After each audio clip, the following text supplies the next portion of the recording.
J'aimerais commencer pour vous demander un témoignage sur votre travail avec Manuel d'Oliveira.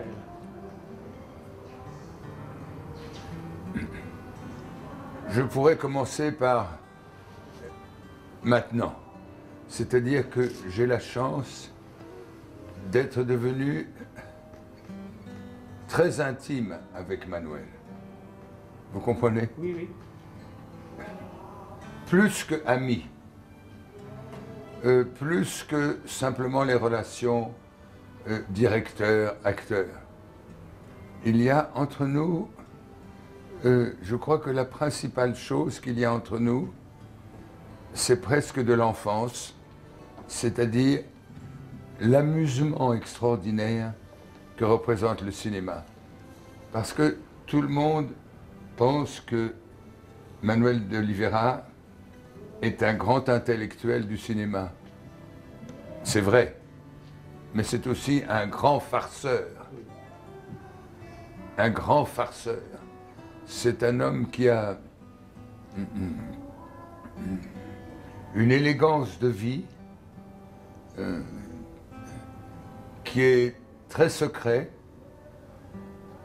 qui ne parle jamais de lui, qui aime raconter des histoires, qui a eu une vie de cinéaste bouleversée parce qu'il a commencé très jeune et après il y a eu un grand moment de silence. Et c'est un homme, tout le monde connaît son âge, mais personne ne veut croire que c'est vrai. Manuel est tellement farceur qu'on peut se demander s'il n'invente pas son âge, comme une farce. Et je crois que j'ai déjà travaillé avec lui 5 fois. Le premier film s'appelait Party. J'étais très impressionné par lui, par les films que j'avais vus de lui, par le fait de travailler avec lui. Je le trouvais très autoritaire. Il est très autoritaire. Et je le trouvais d'une intelligence de cinéaste tout à fait extraordinaire. Peu commune. Mais pendant... Oui. Vous avez dit hier qu'il pourrait être même plus intelligent que Buñuel. Plus intelligent que Buñuel. Oh, on ne peut pas dire ça. J'ai dit ça? Oui, oui, hier à la Cinémathèque, je crois. Ça m'étonne que j'ai dit ça. Parce que je sais pas, mais je ne sais pas dans quel contexte c'était. Mais on ne peut pas dire plus intelligent que Buñuel ou moins intelligent. On fait beaucoup le rapprochement entre Buñuel et Manuel de Oliveira. Parce qu'en Espagne, il y a Buñuel qui est une sorte de... presque d'inventeur du cinéma espagnol.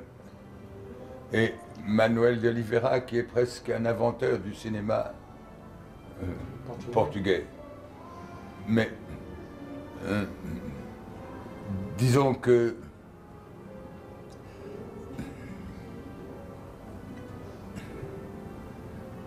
ce sont deux hommes qui se ressemblent quand même beaucoup, parce qu'ils sont complètement imprégnés de leur éducation, de l'éducation d'il y a déjà un certain temps, mais qui existe encore, cette éducation, et au Portugal et en Espagne. Et on pourrait dire que peut-être Manuel de Oliveira est-il plus savant que Buñuel. C'est un intellectuel dans le sens le plus noble du terme. Buñuel serait plutôt un homme de la nature, un homme des tambours de Calenda, un homme... Mais tous les deux sont des hommes qui ont été très marqués par la religion. C'est ça qui les rapproche beaucoup. Et l'un comme l'autre font des films dans lesquels il y a toujours des présences féminines extraordinaires, extraordinaires. Pas du tout des femmes de cinéma très belles, mais inutiles, si je puis dire. Et tous les deux ont une très grande pudeur. Ce qui est très rare. Très souvent, le cinéma est très impudique, souvent.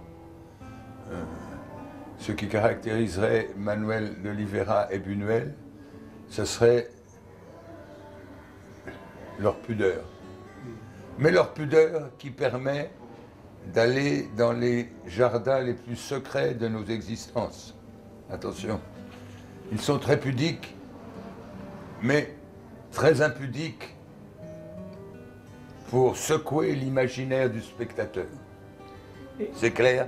Oui, oui, oui. Qu'est-ce que, dans l'histoire du cinéma, vous croyez qui va rester de l'œuvre de Manuel de Oliveira? Ce qui va rester de l'œuvre de Manuel de Oliveira. Oui. Tous ses films. Tous. Un peu comme Buñuel. On ne peut pas dire ah, Buñuel, il a fait tel film, et puis un autre qui était très beau aussi. Bon. Non, ils sont comme des créateurs du cinéma. Un peu comme des créateurs du cinéma. C'est comme si vous demandiez, mais quel est le Murnau, Fritz Lang, Stroheim, Charles Laughton, il n'a fait qu'un film. C'est facile. Mais ce sont des créateurs de cinéma qui sont presque des inventeurs du cinéma. Vous comprenez? Ce ne sont pas seulement des amuseurs du cinéma. Il peut y avoir des amuseurs du cinéma d'un immense talent et tout à fait utile pour notre vie à tous. Vous avez dit et écrit, je crois, que dans Buñuel et aussi dans Oliveira, il y a une très grande rigueur dans la façon comme ils travaillent le cinéma. Une rigueur admirable. C'est-à-dire que ce sont tous les deux aiment la farce. Jusqu'au moment où il faut exécuter. Au moment où il faut exécuter, ce sont des sortes de maîtres extrêmement sévères, extrêmement rigoureux. Mais ils n'ont, ni l'un ni l'autre, ne se mettent des décorations. Les autres mettent des décorations, hein, mais eux ne se mettent jamais de décorations. J'aurais beaucoup aimé voir une rencontre Oliveira-Buñuel. J'aurais beaucoup aimé être spectateur de ces deux hommes avec lesquels j'ai eu la chance, et j'ai la chance maintenant avec Manuel, d'être amicalement très proche.